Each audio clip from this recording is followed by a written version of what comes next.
So November, Thanksgiving, since she remembers what date it was that you finally had a blow up, was Thanksgiving Day. That's the end of November. So you have December, January, February, March, April, May, and you moved out when in June? June 1st.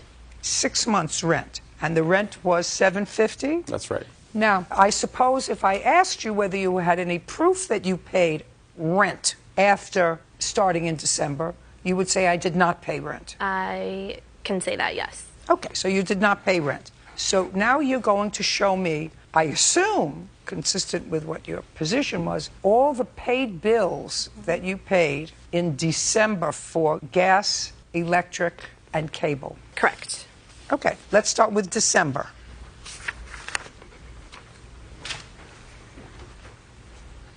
And on there, it looks like I just paid the energy bill for that month. So you paid only energy bills the month of December? For that specific Just month. a second. So that somebody else had to pay the cable, right? Correct. Okay, so you get no credit for that. Great.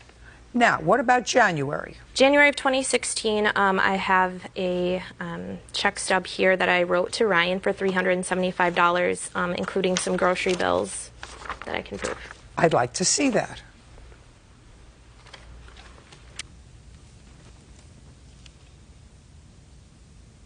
Did you receive any rent? This is all crossed out. This is all crossed. This is not a check. It's the carbon copy of the check, Your Honor. No, it isn't. No, it isn't at all.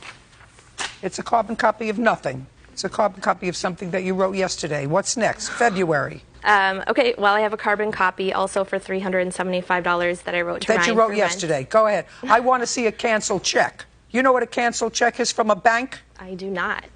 How old are you? 32. Well, if you're 32 years old, you should know what a canceled check is from a bank.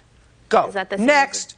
as a Next. check? Okay. Next. What you say, actually, Miss Anderson, is so totally unbelievable because your whole case was that you never paid your half of the rent because that was your agreement. Your agreement was he paid all of the rent and you paid the rest of the bills. So now I'm asking you to show me the bills that you paid. January, February, March, April, and May.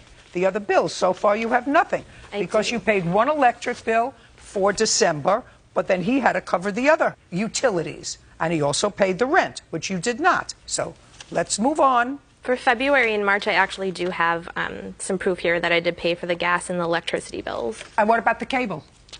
Cable. Oh, it's not an answer. You don't have, so he paid the cable. Your Honor, can I say something? No, it's not necessary. Okay. Not necessary. You paid the gas and the electric, so he paid the cable. So you didn't fulfill your end of the obligation. Correct. What's next? March, April, May. Let's go.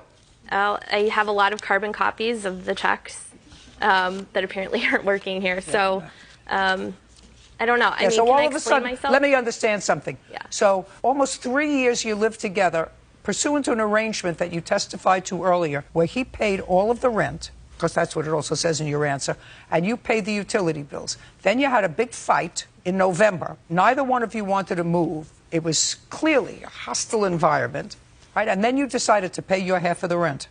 Yeah. Is that what you want me to believe?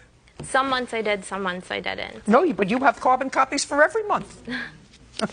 Judgment for the plaintiff in the amount of $22.50. We're done. Jose, excuse me, step out. How was I supposed to make her leave? If he had a problem with me not paying rent, I don't understand why he's suing me now. Am I supposed to evict my own ex-girlfriend from the lease? I brought a guy that I was seeing at the time over. It's a very rude thing to do. That was the trigger point for him to sue me.